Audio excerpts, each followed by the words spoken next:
quando você sente que o outro está errado, quando você quer mudar o outro, se você leva esse objetivo a cabo, se você age para querer mudar o outro, você está trazendo sofrimento para você e para outra pessoa e, por consequência, para a relação. E aí é mais fácil querer mudar o outro porque é fácil ver o que está do lado de fora. Mas e o que está do lado de dentro? A gente se incomoda não é com o comportamento dos outros. O incômodo que a gente sente é com o que o outro mostra da gente que a gente não aceita. Faz sentido? Eu vou repetir essa frase. O incômodo que você sente não é com o que a pessoa está fazendo, com o comportamento da pessoa, mas é pelo fato de você não se permitir fazer a mesma coisa. Então, quando você identifica que algo te incomoda, experimenta antes de querer mudar o outro, ou seja, cobrar da pessoa para parar de fazer, cobrar da pessoa para se comportar diferente. Então, antes de querer controlar o outro para ele se adequar à sua maneira de pensar, experimenta olhar para dentro e aí percebe como isso está em você. Porque e se for ao contrário? E se o incômodo, na verdade, for um presente que você não está reconhecendo como um presente? Vou explicar melhor. Imagina que o incômodo que você sente é uma parte sua, legítima, que precisa de expressão. Enquanto você reprime a sua parte que precisa de expressão, mais situações vão se mostrar para fazer você dar expressão. Então, é assim, o sofrimento não é porque alguém se comporta de um jeito que te incomoda.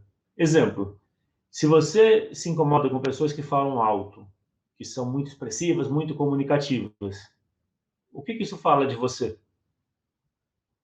Uma coisa que fala de você é que você não se permite ser expressiva, comunicativa. Se você se incomoda com pessoas expressivas, comunicativas, significa que você não se permite ser.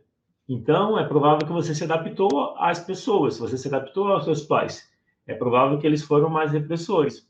Mas quando você tem que conviver com alguém que é comunicativo, é expressivo, e se isso não for um problema? Porque a tendência é achar que é um problema, né? A pessoa não se comporta do jeito que você acha certo. Aí te causa sofrimento. Mas e se não for isso? E se, na verdade, você atraiu essa situação para poder mudar em você? E se, na verdade, o caminho é você se curar aceitando que você também pode ser assim? Faz sentido o que eu estou apresentando como reflexão? Então, respondendo a pergunta da Cláudia, quando você se incomoda com o comportamento de alguém, você não precisa fazer igual. Você pode ter um julgamento de que o comportamento é errado, mas partindo de um comportamento que não seja errado. Por exemplo, a princípio falar alto, ser expressivo não é errado, incomoda os outros, tudo bem, mas a princípio não é errado, não fere ninguém. Você tem vontade de falar alto, por que você não vai falar alto? Se não é depois das 10, se não é no momento em que as pessoas querem dormir, por exemplo, por que você não pode ser você mesmo? Então, estou considerando um comportamento que não necessariamente prejudica os outros. Por que não se permitir ser expressivo como você gostaria? Então, e aí o que eu estou propondo é, quando você se incomoda com algo, experimenta olhar para dentro. A primeira reflexão é, aquilo que te incomoda é aquilo que você não aceita em você. Faz sentido? Isso é lógica. A lógica é, aquilo que me incomoda é o que eu não aceito em mim. É sinal que, na minha infância, eu não pude ser desse jeito. Então, se meu pai foi repressivo, e não me deixava ser comunicativo. Então, reprimia quando eu estava gritando, fazendo barulho ou quebrando as coisas. É normal que eu fique mais reservado. E aí, quando alguém que é mais comunicativo aparece, eu vou me incomodar. É normal. Mas por que não me curar disso? Por que não me permitir também ser expressivo quando eu quiser? Ao invés de apenas querer me adaptar às situações, por que não me expressar mais? Porque o lado expressivo tem a ver com a nossa confiança. quando você aceita que você pode ser também expressivo, que você também pode ser você mesma, quando você aceita isso, tem mais bem-estar. A gente sofre por não se aceitar como é. E aí, na relação de casal, quando você quer mudar o outro, significa o outro está te mostrando um comportamento que você não aceita em você. E aí, como lidar?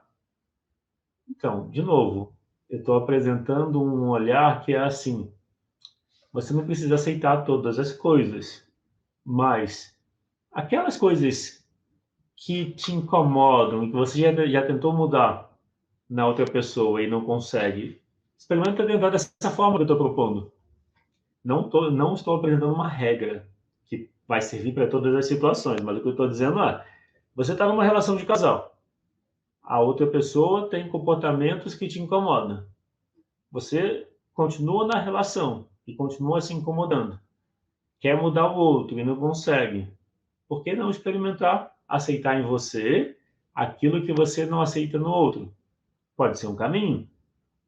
Normalmente é o que se trabalha numa sessão de constelação familiar, quando alguém traz esse tema, que é a dificuldade com uma pessoa que se comporta de um jeito, exemplo, bebe demais, não arruma casa, não dá, não conta para onde vai, ou seja, exemplos assim. Se você está lidando com isso e está sofrendo, experimenta aceitar em você, experimenta fazer igual. Quando você segue um caminho assim, é uma forma diferente de lidar. Então, eu não estou apresentando regras que funcionam para todas as situações, porque o caminho principal é você se guiar pelo que você sente. Então, como você se sente na relação de casal? Aquilo que te incomoda, como o que te incomoda está em você. E aí, se você escolhe aceitar o que te incomoda, aceitar em você o que te incomoda no outro, é uma oportunidade para você se curar, para você levar a aceitação para você. A Eunice perguntou: essa dificuldade de aceitar o outro seria algo que eu não aceito em mim? Isso, exatamente. Exatamente. E o que você. Eunice, se você quiser comentar, esse é um caso que que você tem, que você vivenciou, mas é isso. O que você não aceita no outro é o que você não aceita em você. Daí não adianta querer mudar o outro, porque vai trazer sofrimento para você e para o outro. Qual é o caminho? Aceitar em você, mas aceitar o positivo. Você não precisa agir igual. Então, se alguém. Então, por exemplo,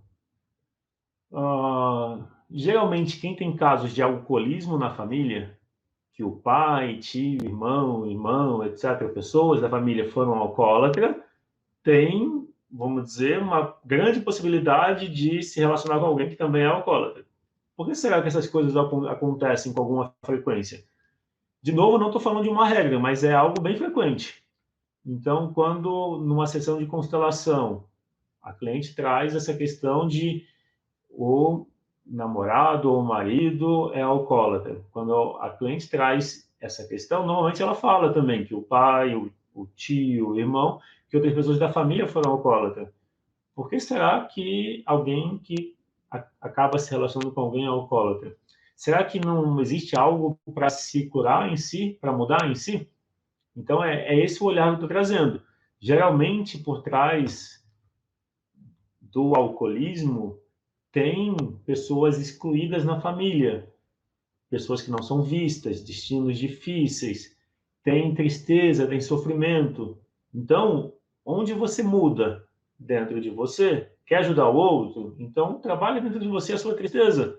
Porque se você atraiu uma pessoa com o mesmo padrão de dificuldade que existiu nas gerações passadas, significa que uma parte de você está buscando, vamos dizer, lidar com isso de uma outra forma.